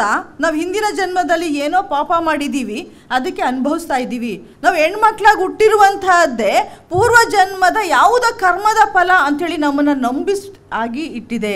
ನಮ್ಮಲ್ಲಿ ಶಾಸನಗಳಲ್ಲಿ ದಾಖಲೆ ಸಿಗುತ್ತೆ. ಶಾಸನಗಳಲ್ಲಿ ಶಾಪಾಶಯಗಳು ಅಂತ ಬರುತ್ತೆ. ಕನ್ನಡ ಸಾಹಿತ್ಯ ಓದಿರೋರಿಗೆ ಗೊತ್ತಿದೆ. ಆ ಶಾಪಾಶಯಗಳಲ್ಲಿ ಏನು ಹೇಳ್ತಾರೆ ಅಂತಂದರೆ, ನೀವು ರಾಜ ಯಾವುದೋ ಒಂದು ರಾಜ್ಯವನ್ನು ಒಬ್ಬನಿಗೆ ದಾನ ಕೊಟ್ಟಿದ್ದಾನೆ ಅಂತೇಳಿ ಶಾಸನದಲ್ಲಿ ಬರೆದಿದೆ. ಆ ದಾನ ಕೊಟ್ಟಿರೋದನ್ನು ಕಿತ್ಕೊಂಡ್ರೆ ನೀವೇನಾಗಿ ಹುಡ್ತೀರಾ ಅಂತ ಅಂದರೆ ಹೆಣ್ಣಾಗಿ ಹುಡ್ತೀರಾ. ಅದರಲ್ಲೂ ಎಂಥ ಹೆಣ್ಣು ಅಂತಂದರೆ ದಲಿತ ಹೆಣ್ಣಾಗಿ ಹುಡ್ತೀರಾ ಅಂಥೇಳಿ. ಇದು ಶಾಪ. ಅಂದರೆ ಹೆಣ್ಣಾಗಿ ಹುಟ್ಟೋದು, ದಲಿತ ಹೆಣ್ಣಾಗಿ ಹುಟ್ಟೋದು ಶಾಪ ಅಂಥೇಳಿ ಒಂದು ಶಾಸನ ಹೇಳುತ್ತೆ ಅಂತಂದರೆ ಹೆಣ್ಣು ಜನ್ಮವನ್ನು ಏನಂತ ಅವ್ರು ಭಾವಿಸ್ಕೊಂಡಿದ್ದಾರೆ ಅನ್ನುವಂಥದ್ದನ್ನು ನಾವಿವತ್ತು ಯೋಚನೆ ಮಾಡಬೇಕು. ಹೆಣ್ಣು ಅನ್ನುವಂಥದ್ದು ನಾವು ಸ್ತ್ರೀ ಅಂದರೆ ಅಷ್ಟೇ ಸಾಕೆ, ಸ್ತ್ರೀ ಹೀಗೆ ಅಂತೆಲ್ಲ ಎಲ್ಲವನ್ನು ಕೂಡ ಹೇಳುವ ಸಂದರ್ಭದಲ್ಲಿಯೂ ಕೂಡ ಇವತ್ತು ಪ್ರಾಕ್ಟಿಕಲ್ ಆಗಿ ಪ್ರಾಯೋಗಿಕವಾಗಿ ನಮ್ಮ ಬದುಕು ಹೇಗಿದೆ ಅಂತ ಅಂದರೆ ಹೆಣ್ಣನ್ನು ಅವಳ ಶಕ್ತಿಯನ್ನು ಅದುಮಿಡಲಾಗಿದೆ ಅಂಥೇಳಿ ನನಗೆ ಅನ್ನಿಸ್ತಾ ಇದೆ. ಯಾವುದು ಹೆಣ್ಣಿನ ಶಕ್ತಿ ಅಂತ ಅಂದರೆ, ಹೆಣ್ಣಿನ ದೊಡ್ಡ ಶಕ್ತಿ ಅವಳ ದೇಹವೇ ಅವಳ ಶಕ್ತಿ. ನಮಗೆ ಗಂಡಸರಷ್ಟು ಅವರನ್ನು ಒಡೆಯುವ, ಬಡಿಯುವ, ಕೊಲ್ಲುವ ಶಕ್ತಿ ಇಲ್ಲದೇ ಇರಬಹುದು, ಆದರೆ ಸೃಷ್ಟಿಸುವ ಶಕ್ತಿ ನಮಗಿದೆ. ಹೆಣ್ಣಿನ ದೊಡ್ಡ ಶಕ್ತಿಯ ಕೇಂದ್ರ, ಇದನ್ನು ಇಡೀ ಸ್ತ್ರೀವಾದ ಇಡೀ ಜಗತ್ತಿನಾದ್ಯಂತ ಕಂಡುಕೊಂಡಿರುವಂತಹದ್ದು ಗರ್ಭಾಶಯ ಹೆಣ್ಣಿನ ಶಕ್ತಿ ಕೇಂದ್ರ ಅಂಥೇಳಿ. ಅದು ಗಂಡಿನಲ್ಲಿಲ್ಲದಂಥ ಅಂಗ. ಅದು ಬರೀ ಹೆಣ್ಣು ಜೀವಿಗಳಲ್ಲಿ ಮಾತ್ರ ಇರುವಂಥದ್ದು. ಅದು ಮನುಷ್ಯರಿರಬಹುದು, ಪ್ರಾಣಿಗಳಿರಬಹುದು, ಅದು ಹೆಣ್ಣು ಜೀವಿಗಳಲ್ಲಿರುವಂಥ ಅಂಗ. ಆ ಕಾರಣಕ್ಕೆ ಇವತ್ತು ಮುಂದಿನ ಈ ತಲೆಮಾರುಗಳು ಸಂತಾನೋತ್ಪತ್ತಿ ಕ್ರಿಯೆ ನಡೀತಾ ಇರುವಂಥದ್ದು. ಅದನ್ನು ನಮ್ಮ ವೀಕ್ನೆಸ್ ಅಂಥೇಳಿ ಸಮಾಜ ಮಾಡಿಬಿಟ್ಟಿದೆ. ಶಕ್ತಿಯ ಕೇಂದ್ರ ಮತ್ತು ಅವಳ ಸ್ತನ್ಯಪಾನವೇ ಶಕ್ತಿಯ ಕೇಂದ್ರ. ಒಂದು ಮಗುವಿಗೆ ಹುಟ್ಟಿದಾಗ ಹಾಲು ಕುಡಿಯೋದನ್ನು, ತಾಯಿ ಕುಡಿಸೋದನ್ನು ಬಿಟ್ಟು ಇನ್ನೇನನ್ನು ತಿನ್ಸೋದಕ್ಕಾಗತ್ತೆ. ಹಾಗಾಗಿ ಈ ಕ್ರಿಯೆಗಳನ್ನು, ಆ ಹಾಲು ಅಥವಾ ನಾವು ಹೊರಗಡೆಯಿಂದ ಹಾಲು ಕೊಡ್ತೀವಿ ಅಂತಂದ್ರೂ ಕೂಡ ಅದೊಂದು ಹಸುನೇ ಆಗಿರುತ್ತೆ, ಅದೊಂದು ಹೆಣ್ಣೆ ಆಗಿರುತ್ತೆ. ಹೊರಗಡೆಯಿಂದ ಹಾಲು ಕುಡಿಸ್ತೀವಿ, ತಾಯಿ ಹಾಲು ಬರಲ್ಲ ಅಂದರೂ ಕೂಡ ಒಂದು ಹಸುನೂ ಕೂಡ ಹೆಣ್ಣೆ ತಾನೆ, ಒಂದು ಮೇಕೆ ಕೂಡ ಹೆಣ್ಣೆ ತಾನೆ. ಅಂತಂದರೆ ಈ ಹೆಣ್ಣಿನ ಗುಣಗಳನ್ನು ಅದು ಪ್ರಾಣಿ, ಪಕ್ಷಿ, ಮನುಷ್ಯರು ಎಲ್ಲರೂ ಇರಬಹುದು. ಈ ಏನೇನು ಶಕ್ತಿಗಳಿತ್ತೋ ಅದನ್ನು ನಮ್ಮ ವೀಕ್ನೆಸ್ ಅಂಥೇಳಿ ನಮ್ಮನ್ನು ನಂಬಿಸ್ತಾ ಬಂದಿದ್ದಾರೆ. ಆ ಕಾರಣಕ್ಕೆ ನಾವು ಎಷ್ಟು ಮಟ್ಟಿಗೆ ಎದುರಿದ್ದೇವೆ ಈಗ ಅಂತಂದರೆ, ನಾವು ನಮ್ಮ ಶಕ್ತಿಗಳನ್ನು ಮರೆತು ಹೆಣ್ಣು ಮಕ್ಕಳು ನಾನು ತಿಂಗಳಿಗೊಮ್ಮೆ ನಾನು ಹೊರಗಡೆ ಆಗಿದ್ದೀನಿ ಅನ್ನೋದನ್ನು ಕೂಡ ಕದ್ದು ಮುಚ್ಚಿ ನಾವು ಅದನ್ನು ಪಾಲಿಸಬೇಕು ಅನ್ನುವಷ್ಟು ನಮ್ಮನ್ನು ಆ ಮಡಿ ಮೈಲಿಗೆ ಒಳಗೆ ಕಟ್ಟಾಕ್ಬಿಟ್ಟಿದ್ದೀವಿ. ಇಲ್ಲ, ಇದು ನನ್ನ ಶಕ್ತಿ, ನಾನಿವತ್ತು ಪೀರಿಯಡ್ಸ್ ಆಗಿದ್ದೀನಿ ಅಂತ ಹೇಳುವ ಧೈರ್ಯ ನಮ್ಗೆ ಇಲ್ಲವೇ ಇಲ್ಲ ಅಲ್ವಾ. ಅದು ನಮ್ಮಲ್ಲಿ ಮೊಗಳಿ ಗಣೇಶ್ ಅಂತೇಳಿ ಒಬ್ಬ ಕವಿ ಹೇಳ್ತಾರೆ, ಮುಟ್ಟು ಹುಟ್ಟಿನ ಗುಟ್ಟು ಅಂತ. ಮುಟ್ಟಾಗೋದು ಅಂತಂದರೆ ಏನು ಅಂತಂದರೆ, ಹುಟ್ಟುತ್ತೆ ಒಂದು ಯಾವುದೋ ಜನನಕ್ಕೆ ಅದೊಂದು ಸೂಚನೆ. ಅದು ಇಲ್ಲ ಅಂತಂದರೆ ಹುಟ್ಟು ಇಲ್ಲವೇ ಇಲ್ಲ, ಸಂತಾನೋತ್ಪತ್ತಿನೇ ಇಲ್ಲ. ಅದು ಶಕ್ತಿ. ಆ ಶಕ್ತಿನ ನಾವೇನು ಮಾಡಿಬಿಟ್ಟಿದ್ದೀವಿ ಅಂತಂದರೆ ಹಂಚ್ಕೊಳ್ಬೇಕು, ಮುಚ್ಚಿಟ್ಕೊಳ್ಬೇಕು. ಅದೊಂದು ಜಗತ್ತಿಗೆ ಗೊತ್ತಾಗದ, ಗಂಡಸರಿಗೆ ಗೊತ್ತಾಗದ ವಿಷಯ ಅಂಥೇಳಿ ಎಷ್ಟೋ ಕುಟುಂಬಗಳಲ್ಲಿ 3 ದಿನ ಅವರನ್ನು ಒಂದು ಮೂಲೆಗೆ ಕೂಡಾಕುವಂಥದ್ದು, ಮತ್ತು ಕೆಲವು ಹಳ್ಳಿಗಳಲ್ಲಿ ಊರಿಂದ ಹೊರಗಡೆ ಕೂಡಾಕುವಂಥದ್ದು. ಅದು ಸೂತಕ ಅನ್ನುವಂಥದ್ದು. ಅಂದರೆ ಒಂದು ಶ್ರೇಷ್ಠ ಕ್ರಿಯೆಯನ್ನು ನಾವೇನು ಮಾಡಿಬಿಟ್ಟಿದ್ದೀವಿ, ಅದನ್ನು ಸೂತಕ, ಅದೊಂದು ಮಡಿಗೆ ಹೊರತಾದುದು ಅಂಥೇಳಿ ಮಾಡಿ ನಮ್ಮ ಶಕ್ತಿಯನ್ನು ನಾವು ಅದುಮಿಟ್ಕೊಂಡ್ಬಿಟ್ಟಿದ್ದೀವಿ. ನಾವು ಇವತ್ತು ಕೂಡ ಎಷ್ಟು ಎದುರುತ್ತೀವಿ ಅಂತಂದರೆ, ಗಂಡಸರು ನಿಂತಿದ್ದಾರೆ ಅಂತಂದರೆ ಶೌಚಾಲಯಕ್ಕೆ ಹೋಗೋದಕ್ಕೆ ನಾವು ಮಹಿಳೆಯರು ಎದುರ್ತಾರೆ. ಅವ್ರು ಯಾರೂ ಇಲ್ಲದಾಗ ಕದ್ದು ಮುಚ್ಚಿ ನಾವು ಹೋಗಿ ಬರಬೇಕು ಅಂತ. ಅಂದರೆ ನಾವು ಎಷ್ಟು ಮಟ್ಟಿಗೆ ಇವತ್ತು ಸಮಾಜವನ್ನು ಬದಲಾಯಿಸ್ಕೊಳ್ಬೇಕು ಅಂತ ಅಂದರೆ, ಹೆಣ್ಣು ಮಕ್ಕಳಿಗೆ ನಮಗೆ ಮೂಲಭೂತವಾಗಿ ಈ ತರಹದ ಅರಿವುಗಳು ಬರಬೇಕು. ಇವು ಎಲ್ಲವೂ ಕೂಡ ನಮ್ಮ ಶಕ್ತಿ ಅಂಥೇಳಿ ಇವತ್ತಿನ ಹೆಣ್ಮಕ್ಳು ನಾವು ಕಲಿಸ್ತಾ ಇದ್ದೇವೆ. ಎಷ್ಟು ಬದಲಾವಣೆಗಳಾಗ್ತಾ ಇದೆ ಅಂತ ಅಂದರೆ, ಇವತ್ತು ಜಗತ್ತಿನ ಅತ್ಯುನ್ನತ ಸ್ಥಾನ ಅಂತ ನೀವೇನು ಕರೀತಾರ, ಏನು ಪುರುಷರಿಗೆ ಅಂತ ಇತ್ತು ಎಲ್ಲವನ್ನ, ನೀವು ರಾಷ್ಟ್ರಪತಿ ಅನ್ನೋದಕ್ಕೆ ಹೆಣ್ಣಿಗಾಗಿ ಒಂದು ಭಾಷೆ ಇಲ್ಲ, ಪ್ರಧಾನಮಂತ್ರಿ ಅನ್ನೋದಕ್ಕೆ ಹೆಣ್ಣಿಗಾಗಿ ಒಂದು ಭಾಷೆ ಇಲ್ಲ, ಮುಖ್ಯಮಂತ್ರಿ ಅನ್ನೋದಕ್ಕೆ ಹೆಣ್ಣಿಗೆ ಭಾಷೆ ಇಲ್ಲ, ಅಥವಾ IPS ಅಥವಾ IAS ಆಫೀಸರ್ ಅನ್ನೋದಕ್ಕೆ ಹೆಣ್ಣಿಗೆ ಭಾಷೆ ಇಲ್ಲ. ಆದರೆ ಎಲ್ಲ ಕಡೆಯೂ ಕೂಡ ಹೆಣ್ಣು ಇದ್ದಾಳೆ. ಇವತ್ತು ನಾವು ಭಾಷೆಯನ್ನು ಬದಲಾಯಿಸ್ಕೊಳ್ಬೇಕು. ಭಾಷೆಯನ್ನು ಬದಲಾಯಿಸ್ಕೊಳ್ಳೋದು ಅಂತ ಅಂದರೆ, ಹೆಣ್ಣು ಎಲ್ಲ ಜಾಗಗಳನ್ನು ಆಕ್ರಮಿಸಿಕೊಂಡಿರುವಂಥದ್ದಕ್ಕೆ ಕಾರಣ ಯಾವುದು ಅಂತ ಅಂದರೆ, ಇವತ್ತು ನಮ್ಮ ಈ ಕಾನೂನು ಅಥವಾ ಸಂವಿಧಾನ ಕೊಟ್ಟಂತಹ ಸ್ವಾತಂತ್ರ್ಯ, ಸಮಾನತೆ ಮತ್ತು ಭ್ರಾತೃತ್ವ, ಏನು ಮೂಲಭೂತ ಹಕ್ಕುಗಳು, ಮೂಲಭೂತ ಕರ್ತವ್ಯಗಳು ಮತ್ತು ನಿರ್ದೇಶನ ತತ್ವಗಳು ಇವತ್ತು ನಮಗೆ ಮಹಿಳೆಯರಿಗೆ ಈ ಥರದ ಒಂದು ಸಮಾನತೆಯನ್ನು ಕೊಟ್ಟಿದೆ. ಅದರಲ್ಲೂ ಕೂಡ ಎಷ್ಟೋ ಪ್ರಶ್ನೆ ಇರುವಂಥದ್ದು, ಭ್ರಾತೃತ್ವ ಅನ್ನುವುದರೊಳಗಡೆ ಸಹೋದರಿ ಇಲ್ಲ ಅನ್ನುವಂಥ ಪ್ರಶ್ನೆಯನ್ನು ಇವತ್ತು ದೆಹಲಿಯ ಸ್ತ್ರೀವಾದಿಗಳು ಎತ್ತುತ್ತಾ ಇದ್ದಾರೆ. ನನಗೆ ಅದನ್ನು ಅಂಬೇಡ್ಕರ್ ಯಾವ ನೆಲೆಯಲ್ಲಿ ಇಟ್ಟಿರಬಹುದು ಅಂತ ನಾನು ಯೋಚನೆ ಮಾಡ್ಕೊಳ್ತೇನೆ ಅಂತ ಅಂದರೆ, ಸಹೋದರಿಯರಿಗೆ ಎಲ್ಲಿಯೂ ಕೂಡ ಸಹೋದರಿ ಭಾವ ಹೋಗೇ ಇಲ್ಲ, ನಮ್ಗೆ ಇದ್ದೇ ಇದೆ. ಆದರೆ ಸಹೋದರ ಭಾವವನ್ನು ಕಳ್ಕೊಂಡಿರೋದು ಪುರುಷರೇ. ಹೆಣ್ಣು ಮಕ್ಕಳಿಗೆ ಸಹೋದರರಾಗಿ ಇರಲಿ ಎನ್ನುವ ಅರ್ಥದಲ್ಲಿ ಅದನ್ನು ಕಲ್ಪಿಸಿರಬಹುದೇನೋ ಅವತ್ತು ಬಾಬಾ ಸಾಹೇಬರು ಅಂತ ನಾನು ಅದನ್ನು ಯೋಚನೆ ಮಾಡ್ಕೊಳ್ತೇನೆ. ಅಂತಂದರೆ ಇವತ್ತು ನಮ್ಮ ಸಂವಿಧಾನ ಕೊಟ್ಟಂಥ ಈ 3 ಅವಕಾಶಗಳು ಇವತ್ತು ನಮ್ಮನ್ನು ಎಲ್ಲಿಗೆ ತಂದು ನಿಲ್ಲಿಸಿದ್ದೇವೆ ಅಂತ ಅಂದರೆ, ನಾವು ಎಲ್ಲರೂ ಕೂಡ ಇವತ್ತು ಅದರಲ್ಲೂ ಕೂಡ ಉದ್ಯೋಗಸ್ಥ ಮಹಿಳೆ ಅನ್ನುವ ಆ ಚೌಕಟ್ಟಿನ ಒಳಗಡೆ ಎಲ್ಲ ಮಹಿಳೆಯರು ಕೂಡ ಬರ್ತೇವೆ. ಯಾರ್ಯಾರನ್ನು ನಾವು ಉದ್ಯೋಗಸ್ಥ ಮಹಿಳೆಯರು ಅಂತೇಳಿ ಕರಿಬಹುದು ಅಂತ ಅಂದರೆ, ಇವತ್ತು ಏನು ಸರ್ಕಾರದ ಅಥವಾ ಅರೆ ಸರ್ಕಾರದ ಅಥವಾ ಖಾಸಗಿ ಅಥವಾ ಗೌರ್ಮೆಂಟ್ ಇರಬಹುದು, ಎಲ್ಲ ಕೆಲಸಗಳು ಕೂಡ ಉದ್ಯೋಗ ಅನ್ನುವ ಪಟ್ಟಿಯಲ್ಲಿದ್ದಾವೆ. ಕೊನೆಗೆ ಎಲ್ಲಿಗೆ ಅಂತಾರೆ, ಮನೆ ಕೆಲಸದ ಮಹಿಳೆಯೂ ಕೂಡ ಉದ್ಯೋಗಸ್ಥ ಮಹಿಳೆ ಅಥವಾ ಕೆಲಸ ನಿರ್ವಹಿಸುವ ಮಹಿಳೆಯ ಪಟ್ಟಿ ಒಳಗೆ ಬರ್ತಾಳೆ. ಅಂತಂದರೆ ಈ ಉದ್ಯೋಗಸ್ಥ ಮಹಿಳೆಯ ಪಟ್ಟಿಯಲ್ಲಿ ಯಾರೂ ಕೂಡ ಹೊರಗಡೆ ಇಲ್ಲ, ಎಲ್ಲರೂ ಕೂಡ ನಾವು ಅದರೊಳಗಡೆ ಇದ್ದೇವೆ ಅನ್ನುವಂಥದ್ದು. ಹಾಗಾಗಿ ಇಲ್ಲಿ ಹಿಂಸೆ ಅಂತ ಅಂದರೆ ಏನು ಅಂತ ಅಂದರೆ, ಅಥವಾ ಕೆಲಸದ ಸ್ಥಳ ಯಾವುದು ಅಂತ ಅಂದರೆ, ನಾವೆಲ್ಲರೂ ಎಲ್ಲೆಲ್ಲಿ ಕೆಲಸ ಮಾಡ್ತಾ ಇದ್ದೇವೆ, ಅದು ಸರ್ಕಾರಿ, ಅರೆ ಸರ್ಕಾರಿ ಸಂಸ್ಥೆ, ಕಚೇರಿ ಅಥವಾ ಖಾಸಗಿ ಉದ್ಯಮ ಇರ್ಬೋದು, ಟ್ರಸ್ಟ್ ಇರ್ಬೋದು, ಅಥವಾ ಆಸ್ಪತ್ರೆಗಳಿರ್ಬೋದು, ಅಥವಾ ಕ್ರೀಡಾ ಸಂಸ್ಥೆ ಇರಬಹುದು, ಅಥವಾ ನಾವು ಉದ್ಯೋಗದ ನಿಮಿತ್ತ ಹೋಗುವ ಕೆಲಸ ಕೇಳೋದಕ್ಕೆ ಹೋಗಿದ್ದಂಥ ಜಾಗ ಇರಬಹುದು. ಎಲ್ಲ ಸ್ಥಳಗಳನ್ನು ಕೂಡ ಉದ್ಯೋಗ ಕೆಲಸದ ಸ್ಥಳ ಅಂಥೇಳಿ ಸಂವಿಧಾನ ಹೇಳ್ತಾ ಇದೆ. ಅಂತಂದರೆ ನಾವು ಎಲ್ಲೆಲ್ಲಿ ಸಮಾಜದಲ್ಲಿ ಓಡಾಡ್ತಾ ಇದ್ದೇವೋ ಎಲ್ಲ ಜಾಗವೂ ಕೂಡ ಕೆಲಸದ ಸ್ಥಳ, ಉದ್ಯೋಗದ ಸ್ಥಳ ಅಂತಲೇ ಅದು ಕರೆಸ್ಕೊಳ್ತಾ ಇರುವಂಥದ್ದು. ಮತ್ತು ಯಾವ ಮಹಿಳೆಯನ್ನು ನಾವಿಲ್ಲಿ ಉದ್ಯೋಗಸ್ಥ ಮಹಿಳೆ ಅಂತೇಳಿ ಕರಿತೇವೆ ಅಂತಂದರೆ, ಯಾವುದೇ ಮಹಿಳೆ ಅದು ಕಾಯಂ ಆಗಿರಲಿ, ದಿನಗೂಲಿ ಆಗಿರಲಿ, ವೇತನ ಪಡೆಯೋದಾಗಿರಲಿ, ವೇತನ ಪಡೆಯದೇ ಇರುವಂಥದ್ದಾಗಿರಲಿ, ಸ್ವಯಂ ಸೇವೆ ಆಗಿರಲಿ ಮತ್ತು ಮನೆ ಕೆಲಸ ಆಗಿರಲಿ, ಎಲ್ಲ ರೀತಿಯ ಕೆಲಸ ಮಾಡುವ ಮಹಿಳೆಯೂ ಕೂಡ ಉದ್ಯೋಗಸ್ಥ ಮಹಿಳೆಯೇ, ಕೆಲಸ ಮಾಡುವ ಮಹಿಳೆ ಆಗಿರ್ತಾಳೆ. ಈ ಕಾನೂನು ಏನು ನಂದಿನಿ ಮೇಡಮ್ ಹೇಳಿದಾಗೆ 2013 ಅಕ್ಟೋಬರ್ 10 ಬಂದ ಈ ಕಾನೂನು ಹೀಗೆ ಅದು ಒಂದು ಚೌಕಟ್ಟನ್ನು ನಿರ್ಮಿಸ್ತಾ ಇದೆ. ಹಾಗಾದರೆ ಲೈಂಗಿಕ ಕಿರುಕುಳ ಅಂದರೆ ಏನು ಅಂಥೇಳಿ ನಮಗೆ ಅರ್ಥ ಆಗದೆ ಇರುವಂಥದ್ದು ಈ ಭಾಗನೇ. ಲೈಂಗಿಕ ಕಿರುಕುಳ ಅಂದರೆ ಏನು? ನಾವು ಅಂದ್ಕೊಂಡಿದ್ದೇವೆ ಈ ಪದವನ್ನು ಅತ್ಯಾಚಾರ ಮಾಡೋದು ಮಾತ್ರ ಲೈಂಗಿಕ ಕಿರುಕುಳ ಅಂತ. ನಮ್ಮ ಮಕ್ಕಳು ಎಷ್ಟೋ ಸಲ ಉತ್ತರ ಕೊಡ್ತಾರೆ, ಲೈಂಗಿಕ ಕಿರುಕುಳ ಅಂತಂದರೆ ಯಾವುದು ಅಂತಂದ್ರೆ ಅತ್ಯಾಚಾರ ಅಂತ. ಅಲ್ಲ, ನಮ್ಮ ಸಂವಿಧಾನ 2013 ಅದಕ್ಕೆ ಒಂದು ರೂಪುರೇಷೆಯನ್ನು ಕೊಡುತ್ತೆ. ಲೈಂಗಿಕ ಕಿರುಕುಳ ಅಂತಂದರೆ ಯಾವುದೇ ರೀತಿಯ ಪ್ರತ್ಯಕ್ಷ ಇಲ್ಲವೇ ಪರೋಕ್ಷವಾದ ಅನಪೇಕ್ಷಿತವಾದ ಲೈಂಗಿಕ ನಡವಳಿಕೆ ಅಥವಾ ಕೃತ್ಯವನ್ನು ಲೈಂಗಿಕ ಕಿರುಕುಳ ಅಂತೇಳಿ ಕರಿತೇವೆ. ಅಂತಂದರೆ ಅಲ್ಲಿ ಅನಪೇಕ್ಷಿತ ಅನ್ನುವ ಪದ ಬಹಳ ಮುಖ್ಯವಾದದ್ದು. ನಡವಳಿಕೆ ಅಥವಾ ಕೃತ್ಯ ಮಾಡಲೇಬೇಕು ಅಂತಲ್ಲ, ನಡವಳಿಕೆಯೂ ಕೂಡ ಲೈಂಗಿಕ ಅಪರಾಧ. ಅರ್ಥ ಆಗ್ತಾ ಇದೆಯಾ? ಅಂತಂದರೆ ಯಾವುದು ಅಂತ ಅಂದರೆ ದೈಹಿಕ ಸ್ಪರ್ಶ ಅಥವಾ ಮೇಲೆ ಬೀಳೋದು.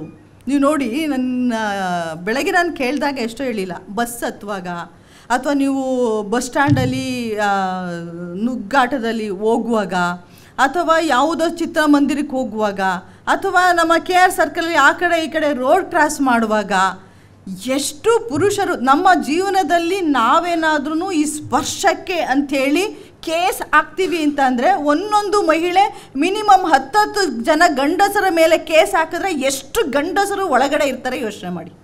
ನಾವು ಇಲ್ಲಿ ತನಕ ಕೇಸ್ ಹಾಕಿದ್ದೇವಾ? ನಾವು ಕೇಸ್ ಆಗದೆ ಇರೋದಕ್ಕೆ ಗಂಡಸರೆಲ್ಲ ಇವತ್ತು ಸಮಾಜದಲ್ಲಿರೋದು. ನಾವೇನಾದರೂ ಕೇಸ್ ಹಾಕಿದ್ದಿದ್ರೆ ಎಲ್ಲ ಜೈಲಲ್ಲಿ ಇರ್ತಾಯಿದ್ರು ಅಂತಂದರೆ ಎಷ್ಟು ಸಂವಿಧಾನ ನಮಗೆ ಪ್ರೊಟೆಕ್ಷನ್ ಕೊಟ್ಟಿದೆ ಅಂತಂದರೆ, ದೈಹಿಕ ಸ್ಪರ್ಶ, ಮೇಲೆ ಬೀಳುವುದು, ಲೈಂಗಿಕ ಸುಖಕ್ಕಾಗಿ ಬೇಡಿಕೆ ಇಲ್ಲವೇ ಆಗ್ರಹ, ಬೇಡಿಕೆ ಮಾಡೋದಿರ್ಬೋದು. ಅವಳನ್ನ ಎಷ್ಟೋ ಸಂದರ್ಭದಲ್ಲಿ ಅದು ಎಲ್ಲರದು ದೊಡ್ಡ ಡಿಮೆರಿಟ್ ಏನು ಅಂತಂದರೆ, ನಮಗೆ ಆರ್ಥಿಕವಾಗಿ ಏನೋ ಮಕ್ಕಳನ್ನ ಸಾಕೋದಕ್ಕೋ ಏನೋ ಸಮಸ್ಯೆ ಇರಬಹುದು. ಆ ಸಮಸ್ಯೆಯನ್ನು ಇಟ್ಕೊಂಡು ದುಡ್ಡು ಕೊಡ್ತೀನಿ ಅಂತೇಳಿ ಅವರನ್ನು ಆಗ್ರಹ ಮಾಡೋದು ಅಥವಾ ಅವರ ಮೇಲೆ ಬೇಡಿಕೆ ಇಡೋದು, ಇದು ಕೂಡ ಲೈಂಗಿಕ ದೌರ್ಜನ್ಯ. ಮತ್ತು ಲೈಂಗಿಕ ಇಂಗಿತವಿರುವ ಟೀಕೆ, ಅವರ ಮಾತಿನಲ್ಲಿ ಆ ಟೀಕೆ ಬಂದರೆ ಅದು ಕೂಡ ಅಪರಾಧ. ಮತ್ತು ಅಶ್ಲೀಲ ಸಾಹಿತ್ಯ ಪ್ರದರ್ಶನ, ಯಾವುದಾದ್ರೂ ಅಶ್ಲೀಲವಾದ ಸಾಹಿತ್ಯವನ್ನು ನಿಮಗೆ ಮೆಸೇಜನ್ನು ಆ ಥರ ಕಳಿಸಿದ್ದಾರೆ ಅಂತಂದರೆ ಇಮಿಡಿಯೇಟ್ ಜೈಲವರು. ಇವತ್ತು ಮೆಸೇಜ್ಗಳಲ್ಲಿ ನೀನು ಚೆನ್ನಾಗಿದೆಯಾ ಅಂತ ಹೇಳೋದು ಕೂಡ ಲೈಂಗಿಕ ಅಪರಾಧ. ನಿನ್ನ ಸೀರೆ ಚೆನ್ನಾಗಿದೆ ಅಂತ ಅಂದು ಗಂಡಸರು ಹೇಳುವ ದೃಷ್ಟಿಯೂ ಕೂಡ ಲೈಂಗಿಕ ಅಪರಾಧ. ನಮಗೆ ಗೊತ್ತಾಗುತ್ತೆ ಇವರು ಯಾವ ಸೆನ್ಸಲ್ಲಿ ನಮ್ಮನ್ನು ಹೊಗಳುತ್ತಿದ್ದಾರೆ ಅಂತ. ಈಗ ಗೊತ್ತಾಗದಿರೋಷ್ಟು ಹೆಣ್ಮಕ್ಳು ಪೆದ್ರಲ್ಲ, ಹೌದೇನ್ರಿ? ನಮಗೆ ನನ್ನ ಸೀರೆ ಚೆನ್ನಾಗಿದೆ, ನೀನು ಚೆನ್ನಾಗಿ ಡ್ರೆಸ್ ಮಾಡ್ಕೊಂಡಿದ್ಯಾ ಅಂತ ಒಂದು ಗಂಡಸು ಹೇಳುವಾಗ ಅವನ ಭಾವನೆ ಹೇಗಿದೆ ಅಂತ ನಮಗೆ ತಕ್ಷಣ ಅರ್ಥ ಆಗುತ್ತೆ. ಇದು ಒಳ್ಳೆಯ ಕಾಂಪ್ಲಿಮೆಂಟಾ ಅಥವಾ ಕಾಮೆಂಟಾ? ನಾವು ಅರ್ಥವಾಗುವಷ್ಟು ಸೂಕ್ಷ್ಮತೆ ಹೆಣ್ಮಕ್ಳಿಗೆ ಎಲ್ರಿಗೂ ಇದೆ. ಇವತ್ತು ಎಷ್ಟು ಮಟ್ಟಿಗೆ ಈ ಸೂಕ್ಷ್ಮತೆ ಇದೆ ಅಂತ ಅಂದರೆ, ನಮ್ಮಲ್ಲಿ ಶಾಲಾ ಕಾಲೇಜುಗಳಲ್ಲಿ ಮಕ್ಕಳನ್ನು ರೇಪ್ ಮಾಡೋ ಇನ್ಸಿಡೆಂಟ್ಸ್ ಜಾಸ್ತಿ ಆಯಿತು. ಕಾನ್ವೆಂಟ್ಗಳಲ್ಲಿ 2ನೇ ಕ್ಲಾಸ್ ಹುಡುಗಿಯನ್ನು, ನಿಮಗೆ ಗೊತ್ತಿರ್ಬೋದು, 2ನೇ ಕ್ಲಾಸ್ ಮಗುವನ್ನು ರೇಪ್ ಮಾಡಿ ಕೊಂದದ್ದಿರಬಹುದು. ಈ ಥರದ ಘಟನೆಗಳು ಶಾಲಾ ಕಾಲೇಜಿನಲ್ಲಿ ಬೆಂಗಳೂರಿನಲ್ಲಿ ಎಲ್ಲ ನಡೆದಾಗ ಏನು ಮಾಡಿದ್ರು ಅಂತಂದ್ರೆ ಮಕ್ಕಳಿಗೆ ಒಂದು ಅವೇರ್ನೆಸ್ ಪ್ರೋಗ್ರಾಮನ್ನು ಮಾಡಿದ್ರು. ಬ್ಯಾಡ್ ಟಚ್ ಗುಡ್ ಟಚ್ ಅಂತ ಹೇಳ್ಕೊಟ್ರು ತರಗತಿಗಳಲ್ಲಿ. ನಿಮ್ಮಲ್ಲಿ ಮಕ್ಕಳುಗಳು ಇದನ್ನ ಹೇಳ್ತಿರ್ತಾರೆ, ಹೆಣ್ಮಕ್ಳಿಗೆ ಯಾರು ಹೆಂಗೆ ಮುಟ್ಟಿದಾಗ ಬ್ಯಾಡ್ ಟಚ್, ಇದು ಗುಡ್ ಟಚ್ ಅಂತ ಸಣ್ಣ ಸಣ್ಣ ಮಕ್ಳಿಗೆ ಅರ್ಥ ಆಗುತ್ತೆ. ಎಲ್ಲಿ ಮುಟ್ಟಿದ್ರೆ ಇದು ಬ್ಯಾಡ್ ಟಚ್, ಎಲ್ಲಿ ಮುಟ್ಟಿದ್ರೆ ಗುಡ್ ಟಚ್. ಎಷ್ಟರ ಮಟ್ಟಿಗೆ ಇದರ ಅಪಾಯ ಹೋಯ್ತು ಅಂತಂದರೆ, ತನ್ನ ಹೆಣ್ಣು ಮಗು ತನ್ನ ತಂದೆಯ ಜೊತೆಯಲ್ಲೇ ಸ್ನಾನ ಮಾಡಿಸ್ಕೊಳ್ಳಿಲ್ಲ, ಬಟ್ಟೆ ಹಾಕಿಸ್ಕೊಳ್ಳಿಲ್ಲ, ಕೂತ್ಕೊಂಡು ಊಟ ಮಾಡಿಸ್ಕೊಳ್ಳಿಲ್ಲ. ಯಾಕೆ ಅಂತಂದರೆ ನಿಂದು ಬ್ಯಾಡ್ ಟಚ್ ನಮ್ಮ ಮ್ಯಾಮ್ ಹೇಳ್ಕೊಟ್ಟಿದ್ದಾರೆ, ನಮ್ಮ ಮಿಸ್ ಹೇಳ್ಕೊಟ್ಟಿದ್ದಾರೆ. ತಂದೆಯಂದಿರು ಆಗ ಸಫರ್ ಆದ್ರಲ್ಲ, ನನ್ನ ಮಗಳು ನನ್ನ ಜೊತೆಯಲ್ಲಿ ಸ್ನಾನ ಮಾಡಿಸ್ಕೊಳ್ತಿಲ್ಲ, ಊಟ ಮಾಡಿಸ್ಕೊಳ್ತಿಲ್ಲ ಅಂತ ಅಂದರೆ ಅದು ದೊಡ್ಡ ಶಿಕ್ಷೆ. ಇದು ಏನಾದರೂ ಹೀಗೆ ಮುಂದುವರೆದ್ರೆ ಇಡೀ ಸಮಾಜ ಈಗ ಬದಲಾಗ್ಬಿಟ್ರೆ ತಂದೆಯಂದ್ರೆ ಹ್ಯಾಂಗ್ ಮಾಡ್ಕೊಂಡ್ಬಿಡ್ಬೇಕಾಗತ್ತೆ. ಯಾಕಂತಂದರೆ ಹೆಣ್ಮಕ್ಳನ್ನ ತುಂಬ ಪ್ರೀತಿಸೋರು ತಂದೆಯಂದ್ರೆ ಅಲ್ವೇನ್ರಿ, ಮತ್ತು ಗಂಡು ಮಕ್ಕಳು ತುಂಬ ಪ್ರೀತಿಸೋರು ಹೆಣ್ಮಕ್ಳು. ನಮಗೆ ಗೊತ್ತಿದೆ ಇದು ಹೇಗೆ ನಮ್ಮ ಸಮಾಜದಲ್ಲಿ ಬಂದಿದೆ ಅಂಥೇಳಿ. ಅಂತಂದರೆ ನಾವೇನಾದರೂ ಈ ಥರದ ಅಪರಾಧಗಳನ್ನು ಮಾಡ್ತಾ ಹೋಗ್ತೀವಿ ಅಂತಂದರೆ ನಮ್ಮ ಮನುಷ್ಯತ್ವದ ಭಾವನೆಗಳನ್ನು ಕೊಂದುಕೊಂಡು ಬದುಕಬೇಕಾಗತ್ತೆ. ಹಾಗಾಗಿ ಇವೆಲ್ಲವನ್ನು ಯಾಕೆ ಈ ನಿಯಮಗಳನ್ನು ಮಾಡುತ್ತೆ ಸರ್ಕಾರ ಅಂತಂದರೆ, ಇವೆಲ್ಲವೂ ಕೂಡ ಘಟನಾಧಾರಿತವಾದಂತಹ ಪ್ರಾಯೋಗಿಕ ನಿಯಮಗಳು. ಇದರ ಘಟನೆಗಳು ನಡೆದಿರುವ ಕಾರಣಕ್ಕೋಸ್ಕರ ಫೈಲ್ ಕೊಡ್ತಾ ಕೈ ತಗ್ಸೋದು ಹೌದೇನ್ರಿ, ಅದು ಕೂಡ ಅಪರಾಧ. ಅಥವಾ ಕೈ ಹಿಡ್ಕೊಳ್ಳೋದು, ಅಥವಾ ಸೆರಗಿಡ್ಕೊಂಡು ಎಳೆಯೋದು, ಅಥವಾ ಹಲ್ಲು ಕಿಸಿಯೋದು, ಅಥವಾ ಇನ್ನೇನೋ ಮಾಡೋದು. ಇವತ್ತು ಹೇಳಿದ್ರು, ಮೇಡಮ್ ಹೇಳಿದ್ರು, ಕುಲಸಚಿವರ ಕಚೇರಿಗೆ ನಾವು ತುಂಬ ಮುಕ್ತವಾಗಿ ಹೋಗ್ತೀವಿ, ಯಾವ ಭಯನೂ ಇಲ್ಲ ಅಂಥೇಳಿ. ಇದು ಒಂದು ಹೆಣ್ಣು ಮಗಳ ಮಾತಿನಿಂದ ಬಾಯಿಯಿಂದ ಎಲ್ಲ ಪುರುಷರಿಗೂ ಬರಬೇಕು. ನಾವು ಒಂದು ಪುರುಷರ ಕಚೇರಿಗೆ, ಪುರುಷರ ಚೇಂಬರ್ಗೆ ಯಾವ ಭಯನೂ ಇಲ್ಲದೆ ಹೋಗ್ತೀವಿ, ನಮಗೆ ಅಳುಕು ಇಲ್ಲ, ಅಲ್ಲಿ ಅಂಜಿಕೆನೂ ಇಲ್ಲ ಅನ್ನುವಂಥ ವಾತಾವರಣವನ್ನು ನಮ್ಮ ಪುರುಷ ಅಧಿಕಾರಿಗಳು ಸೃಷ್ಟಿ ಮಾಡಬೇಕು. ಇಲ್ಲಪ್ಪ ಅವ್ರು ಚೇಂಬರ್ಗೆ ಹೋಗೋದಕ್ಕೆ ಅಸಹ್ಯ ಅಂತ ನಮ್ಮ ಹೆಣ್ಮಕ್ಳು ಬಾಯಲ್ಲಿ ಬಂತು ಅಂತಂದರೆ ಅವರು ಸರಿ ಇಲ್ಲ ಅಂತಲೇ ಅರ್ಥ. ಈ ಕಾರಣಕ್ಕೆ ನಾವು ಸರ್ಕಾರಕ್ಕೆ, UGCಗೆ ನಾವು ತುಂಬ ಧನ್ಯವಾದವನ್ನು ಹೇಳಬೇಕು. ಈ ಥರದ ಸೆಲ್ಗಳನ್ನು ಮಾಡಿದ್ದಾರೆ, ಅವರಿಗೆ ಶಿಕ್ಷೆಗಳನ್ನು ಇವತ್ತು ಕೊಡ್ತಾ ಇದ್ದಾರೆ. ಹಾಗಾಗಿ ಈ ಥರದಲ್ಲಿ ಮಾಡಿದಂಥ ನಡವಳಿಕೆಗಳಿಗೆ ಮೌಖಿಕ ಅಥವಾ ಅಮೌಖಿಕ ಲೈಂಗಿಕ ಇಂಗಿತಗಳನ್ನು ವ್ಯಕ್ತಪಡಿಸುವಂತಹದ್ದು, ಅಮೌಖಿಕವಾಗಿಯೂ ಕೂಡ ಬಾಯಲ್ಲೇ ಹೇಳಬೇಕು ಅಂತಲ್ಲ, ಅವರ ಆ್ಯಕ್ಟಿವಿಟೀಸಲ್ಲಿ ಏನಾದ್ರೂ ಕೆಟ್ಟದಾಗಿ ನಮ್ಮನ್ನು ನೋಡ್ತಿದ್ದಾರೆ, ನೋಡಬಾರ್ದು ಜಾಗ ನೋಡಿದ್ರೆ ಅಂದರೂ ಕೂಡ ಲೈಂಗಿಕ ಅಪರಾಧ. ಹೆಣ್ಣು ಮಕ್ಕಳನ್ನು ನೋಡಬೇಕಾಗಿರೋದು ಹೇಗೆ ಅನ್ನೋದನ್ನು ಇವತ್ತು ಗಂಡಸರು ಕಲಿಬೇಕು ಕಣ್ರಿ. ಯಾವ ಭಾಗವನ್ನು, ಹೆಣ್ಮಕ್ಳು ಯಾವ ಭಾಗವನ್ನು ನೋಡ್ತಾರೆ ಅಂತ ನಾವೆಲ್ಲ ಹೋದಾಗ ಸೆರಗು ಅಲ್ಲಿ ಇಲ್ಲಿ ಎಳ್ಕೊಳ್ಳೋ ಸ್ಥಿತಿಯೇ ನಾವು ಉಂಟು ಮಾಡಿದ್ದಾರೆ ಅಂತಂದ್ರೆ ಅದು ಲೈಂಗಿಕ ಶೋಷಣೆನೇ. ನಾವು ಏನೇ ನೋಡಿ, ನಮ್ಮಲ್ಲಿ ಅಕ್ಕ ಮಹಾದೇವಿ ಅಂತ ಒಬ್ಬ ಹೆಣ್ಣು ಮಗಳನ್ನು ಬೆತ್ತಲೆ ದೇಹವನ್ನು ನೋಡೋಕ್ಕಾಗ್ದ ನಾವೆಲ್ಲರೂ ಕೂಡ ಗಂಡಸರು ಕೂದಲು ಮುಚ್ಚಿಬಿಟ್ರು. ಆದರೆ ನಾವು ಹೆಣ್ಮಕ್ಳು ಹಂಗಲ್ಲ, ಬುದ್ಧನನ್ನು ನೋಡ್ತೇವೆ, ಮಹಾವೀರನನ್ನು ನೋಡ್ತೇವೆ, ಅವರ ತ್ಯಾಗ ನಮಗೆ ದೊಡ್ಡದು ಅನಿಸುತ್ತೆ. ಕುವೆಂಪು ಬರೀತಾರೆ, ಗೊಮ್ಮಟೇಶ್ವರನ ಮುಂದೆ ನಿಂತ್ಕೊಂಡು ನಿಂಗೆ ನಗೋದಕ್ಕಾಗತ್ತಾ, ನಗ್ತೀಯ ನೋಡೋಣ ಅಂತ. ಆಗಲ್ಲ ನಮಗೆ. ಗೊಮ್ಮಟೇಶ್ವರನ ಮುಂದೆ ನಿಂತ್ಕೊಂಡ್ರೆ ನಮಗೆ ಕಾಣಿಸುವಂಥದ್ದು ಒಂದು ನಮ್ಮ ಮನೆಯ ಮುಗ್ಧ ಮಗುವಿನ ಹಾಗೆ ಕಾಣಿಸ್ತಾನೆ ಗೊಮ್ಮಟೇಶ್ವರ. ನಮಗೆಲ್ಲಿಯೂ ಕೂಡ ಅವನ ಯಾವ ಅಂಗಗಳು ಕೂಡ ನಮಗೆ ಆಸಕ್ತಿಯನ್ನು ಭರಿಸಲೇ ಇಲ್ಲ. ಇದು ಹೆಣ್ಣಿಗಿರುವ ಶಕ್ತಿ, ಆದರೆ ಗಂಡಸರಿಗೆ ಆ ಶಕ್ತಿ ಇಲ್ಲದೆ ಇರುವ ಕಾರಣಕ್ಕೋಸ್ಕರ ಅಕ್ಕ ಮಹಾದೇವಿಗೆ ಕೂದಲನ್ನು ಮುಚ್ಚಿ ನಾವು ನಿಲ್ಲಿಸಿದ್ದೀವಿ. ಇಲ್ಲಿವರೆಗೆ ಹೆಣ್ಣಿನ ದೇಹವನ್ನು ನೋಡುವಂತಹ ಮಾನಸಿಕ ಧೈರ್ಯ ಸಮಾಜಕ್ಕೆ ಬರಲೇ ಇಲ್ಲ. ಹಾಗಾಗಿ ಇವೆಲ್ಲವೂ ಕೂಡ ಇವತ್ತು ಲೈಂಗಿಕ ಅಪರಾಧದ ಪಟ್ಟಿ ಒಳಗೆ ಬರ್ತಾ ಇದ್ದಾವೆ. ಮನೆ ಕೆಲಸದ ಒಳಗೆಯೂ ಕೂಡ ಆ ಮಹಿಳೆಗೆ, ಮನೆ ಕೆಲಸ ಮಾಡುವ ಮಹಿಳೆಯನ್ನು ನೆಲ ಒರೆಸ್ತಾ ಇರ್ತಾಳೆ, ನೀನು ನಿಂತ್ಕೊಂಡು ಒಬ್ಬ ಪುರುಷ ನೋಡ್ತಾನೆ ಅಂತಂದರೆ ಅದು ಕೂಡ ಅಪರಾಧ. ಅವಳು ಏನೋ ಕೆಲಸ ಮಾಡುವಾಗ ಹೋಗಿ ತಾಕಿಸ್ತಾನೆ, ಗೊತ್ತಾಗಲಿಲ್ಲ ಅಂತಂದ್ರೂ ಕೂಡ ಅದು ಕೂಡ ಲೈಂಗಿಕ ಅಪರಾಧ. ನಾನು ಅದು ಕೇಳಿದ್ದು, ಈಗ ನಾವೇನಾದರೂ ಕೇಸ್ ಹಾಕೋದಕ್ಕೆ ಹೊರಟ್ರೆ ಬರೀ ಒಂದು 20 ವರ್ಷಕ್ಕೆ ಒಂದು 20 ಜನದ ಮೇಲೆ ಕೇಸ್ ಹಾಕ್ಬೋದು. ಅದರಲ್ಲೂ ಬಸ್ ಪ್ರಯಾಣ ಮಾಡುವ ಹೆಣ್ಮಕ್ಳು ಇರ್ತೀವಿ ನಾವು ತುಂಬ ಜನ. ನನಗಂತೂ ಅದೆಷ್ಟು ಎಕ್ಸ್ಪೀರಿಯನ್ಸ್ಗಳಾಗಿದೆ ಅಂತಂದರೆ, ಬಸ್ಸಲ್ಲಿ ಪಕ್ಕ ಕೂತವ್ರಿಗೆ ಬಸ್ಸಲ್ಲಿ ನಿದ್ದೆ ತುಂಬ ಬಂದೇ ಬರುತ್ತೆ. ಅದು ಗಂಡಸ್ರಿಗಂತೂ ನಿದ್ದೆ ಮಾಡೋದೇ ಬಸ್ಸಲ್ಲಿ ಅಂಥೇಳಿ ಪಕ್ಕ ಕೂತಿರೋ ಹೆಣ್ಮಕ್ಳ ಮೇಲೆ ಬೀಳೋದು, ಗೊತ್ತಾಗದೆ ಕೈ ಆಗದೆ ಅಂತ ಅನ್ನುವಂಥದ್ದು. ಇವುಗಳನ್ನೆಲ್ಲ ನಾವು ಎಷ್ಟು ಸಹಿಸ್ಕೊಳ್ಬೇಕು, ಎಷ್ಟು ವರ್ಷ ಸಹಿಸ್ಕೊಳ್ಬೇಕು, ಎಷ್ಟು ಕೇಸ್ ಹಾಕಿದ್ದೀವಿ ನಾವು.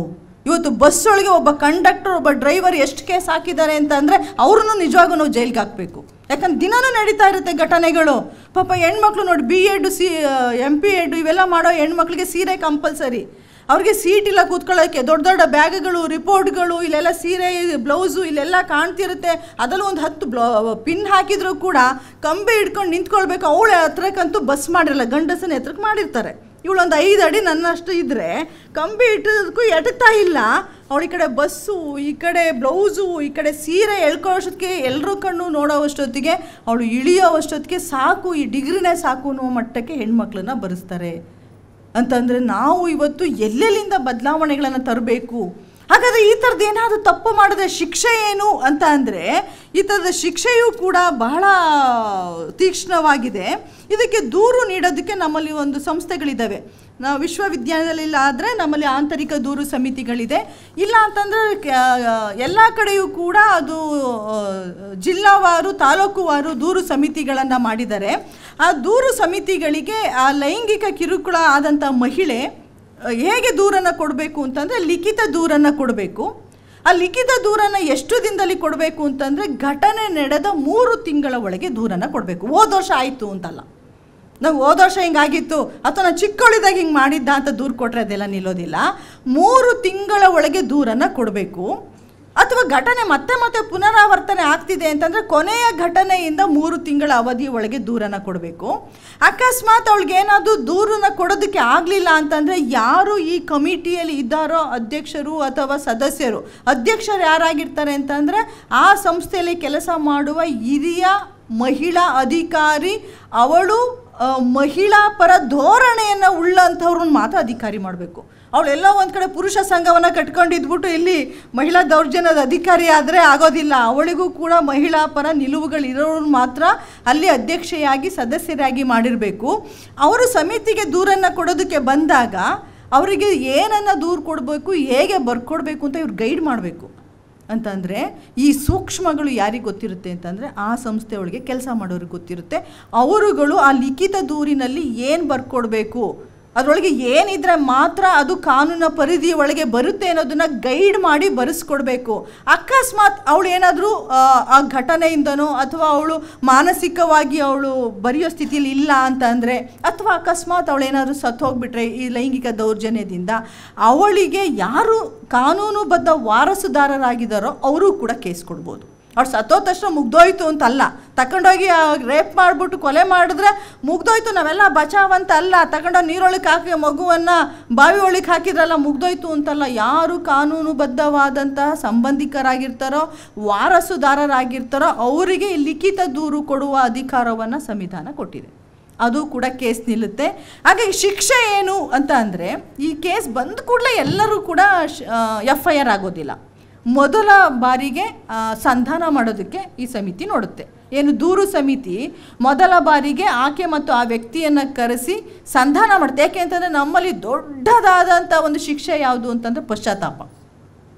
ಯಾರಿಗೆ ಏನೋ ಆ ಘಟನೆಯ ಸಂದರ್ಭದಲ್ಲಿ ಗೊತ್ತಾಗಿಲ್ಲ ಅಥವಾ ಕಾನೂನಿನ ಅರಿವಿಲ್ಲ ಅಥವಾ ಏನೋ ಒಂದು ಸಂದರ್ಭಕ್ಕೆ ಅನುಗುಣವಾಗಿ ವರ್ತಿಸಿದ್ದೀನಿ ಅಂತೇಳಿ ಅವರು ಅದನ್ನು ತಿಳುವಳಿಕೆ ಮೂಡಿಸ್ಕೊಂಡು ಮತ್ತು ಆ ಸಂದರ್ಭವನ್ನು ಅವರು ಅರ್ಥ ಮಾಡಿಕೊಂಡು ಪಶ್ಚಾತ್ತಾಪ ಆಗಿ ಅಲ್ಲಿ ಏನಾದರೂ ಕ್ಷಮೆಯನ್ನು ಕೇಳಿ ಮುಂದೆ ನಾನು ಹಿಂಗೆ ಆಗಲ್ಲ ಅಂತ ಬರ್ಕೊಟ್ರೆ ಖಂಡಿತ ಅದಕ್ಕೆ ಶಿಕ್ಷೆ ಆಗೋದಿಲ್ಲ. ಅದೊಂದು ಇದೆ. ಯಾಕಂತಂದರೆ ನಮ್ಮಲ್ಲಿ ಇಡೀ ನಮ್ಮ ಮಹಾಭಾರತ, ರಾಮಾಯಣ ಕಾವ್ಯಗಳು ಹೇಳ್ತಾ ಇರುವಂತಹದ್ದೇ ಈ ಗುಣವನ್ನು. ಅಂದರೆ ಪಶ್ಚಾತ್ತಾಪ ಇದೆಯಲ್ಲ, ಇದು ಎಲ್ಲರನ್ನೂ ಕೂಡ ಕ್ಷಮಿಸುವ ಹಾಗೆ ಮಾಡುತ್ತೆ. ಪಶ್ಚಾತ್ತಾಪ ಪಡಬೇಕು, ಅಲ್ಲೊಂದು ಕ್ಷಮೆಯನ್ನು ಕೇಳಿ ಮತ್ತೆ ಈ ಘಟನೆ ಮರುಕಳಿಸಿದ ಹಾಗೆ ನಾನು ಇರ್ತೇನೆ ಅಂತಂದರೆ ಅದಕ್ಕೆ ಯಾವ ಶಿಕ್ಷೆಗಳಿಲ್ಲ. ಆದರೆ ನಾನು ಮಾಡೇ ಇಲ್ಲ ಅಂತ ಏನಾದ್ರೂ ಅವರು ದೌರ್ಜನ್ಯ ಮಾಡಿದ್ರೆ ಮತ್ತೆ ಇಲ್ಲ ಅಂತಂದರೆ ಏನಾಗುತ್ತೆ, ಅದನ್ನು 7 ದಿನಗಳ ಒಳಗೆ ಪೊಲೀಸ್ ಸ್ಟೇಷನ್ಗೆ ಕೇಸನ್ನು ಹ್ಯಾಂಡ್ ಓವರ್ ಮಾಡಬೇಕಾಗುತ್ತೆ. ಪೊಲೀಸ್ ಮತ್ತೆ ವಿಚಾರಣೆ ಶುರು ಮಾಡ್ತಾರೆ. ಅಲ್ಲಿಂದ ಕೋರ್ಟ್ಗೆ ಹೋಗುತ್ತೆ. ಎಲ್ಲಿ ತನಕ ಅಂತಂದರೆ ನಮ್ಮಲ್ಲಿ ಈ ಥರದ ಕೋರ್ಟ್ಗಳು ಹೈಕೋರ್ಟ್, ಸುಪ್ರೀಂ ಕೋರ್ಟ್ವರೆಗೂ ಹೋಗಿರುವಂತಹ ಬೇಕಾದಷ್ಟು ಉದಾಹರಣೆಗಳು ಇದ್ದಾವೆ. ಅದು ಈ ವಿಶ್ವವಿದ್ಯಾನಿಲಯದಲ್ಲೂ ಇದ್ದಾವೆ, ನಮ್ಮ ವಿಶ್ವವಿದ್ಯಾನಿಲಯದಲ್ಲೂ ಇದ್ದಾವೆ, ಮತ್ತು ಕರ್ನಾಟಕದ ಅಥವಾ ಭಾರತದ ಎಲ್ಲ ವಿಶ್ವವಿದ್ಯಾನಿಲಯಗಳಲ್ಲೂ ಕೂಡ ಈ ಥರದ ಕೇಸ್ಗಳು ಇದ್ದಾವೆ. ಇದು ಈ ಕಾರಣಕ್ಕೆ ನಮ್ಮಲ್ಲಿ ಇವತ್ತು UGC ಅಷ್ಟು ಬೇಗ ನೀವು ಏನು ಮಾಡಿದ್ದೀರಾ ಕೊಡಿ ಅಂಥೇಳಿ ಹೇಳ್ತಾ ಇರುವಂಥದ್ದು, ಏನು ಕಾರ್ಯಕ್ರಮ ತಗೊಂಡಿದ್ದೀರಾ ಅಂಥೇಳಿ. ಹಾಗಾಗಿ ಇದು ಕಾನೂನಿನ ಚೌಕಟ್ಟಿಗೆ ಬರುವ ಕಾರಣದಿಂದಾಗಿ ಏನಾಗಿದೆ ಅಂತಂದರೆ ಇವೆಲ್ಲವೂ ಕೂಡ ಘಟನೆ ನಡೆದ ನಂತರದ ಪ್ರಕ್ರಿಯೆಗಳು. ಆದರೆ ನನಗೆ ಬಹಳ ಮುಖ್ಯವಾಗಿ ಬೇಕಾಗಿರೋದೇನು ಅಂತಂದರೆ ಈ ಘಟನೆಯೇ ನಡೆಯದ ಹಾಗೆ ಹೇಗೆ ಸಮಾಜವನ್ನು ನಾವು ನಿರೂಪಿಸ್ಕೊಳ್ಬೇಕು ಅಂಥೇಳಿ.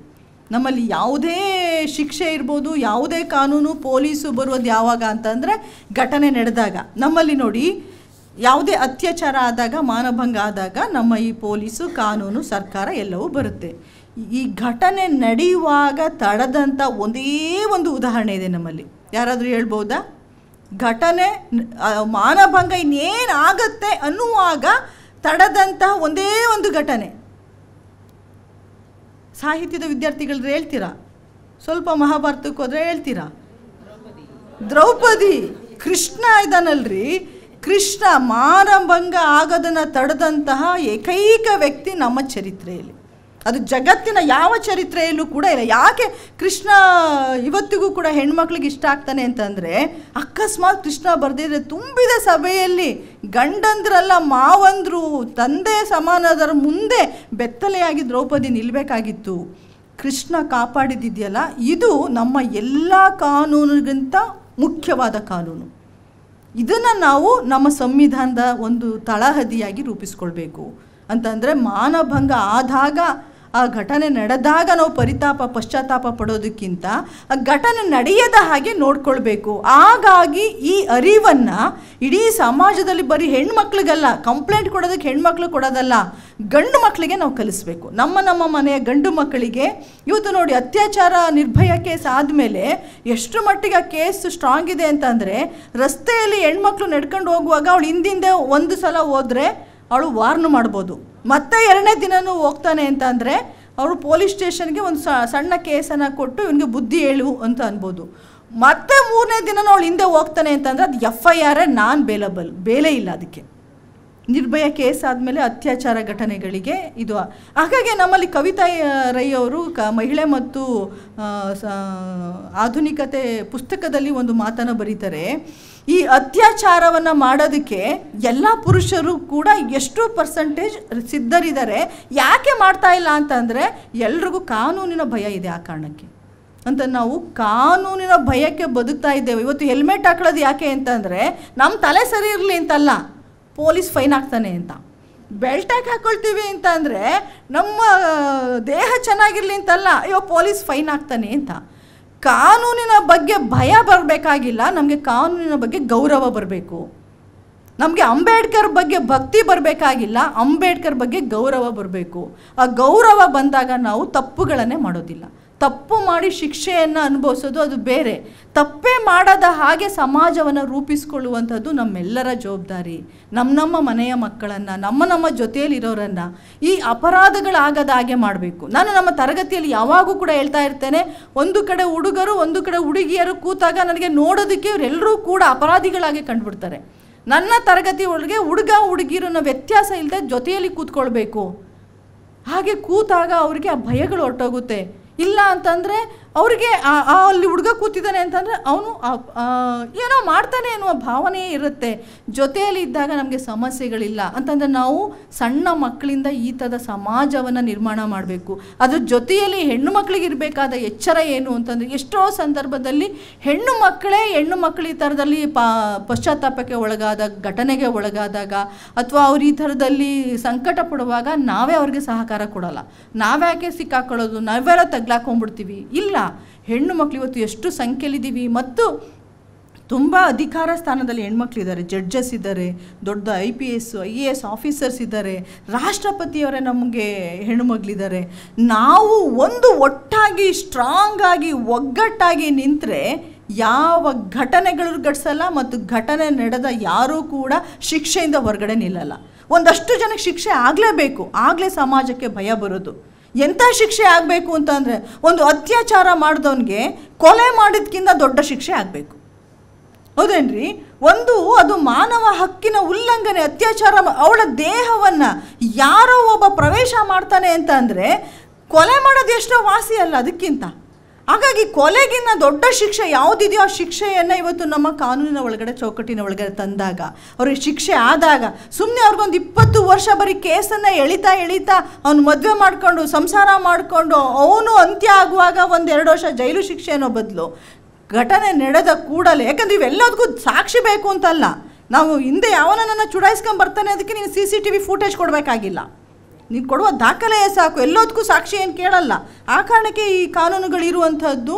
ಹಾಗಾಗಿ ಶಿಕ್ಷೆಯನ್ನು ಆಗಬೇಕು ಮತ್ತು ನಮ್ಮ ಹೆಣ್ಣು ಮಕ್ಕಳಲ್ಲಿ ಒಗ್ಗಟ್ಟು ಖಂಡಿತ ಬೇಕು.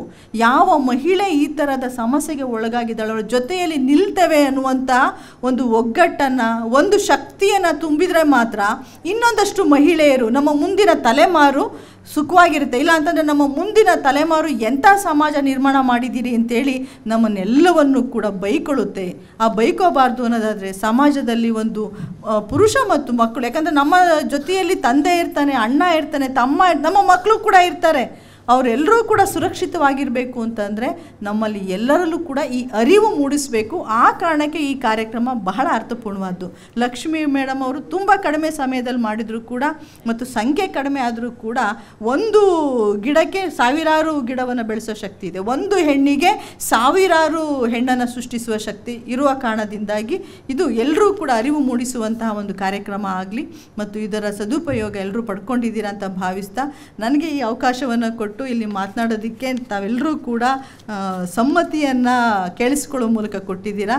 ನಿಮ್ಮೆಲ್ಲರಿಗೂ ಕೂಡ ನನ್ನ ಪ್ರೀತಿಯಿಂದ ಧನ್ಯವಾದಗಳನ್ನು ಹೇಳಿಸ್ತಾ ನಾನು ಮುಗಿಸ್ತಾ ಇದ್ದೇನೆ.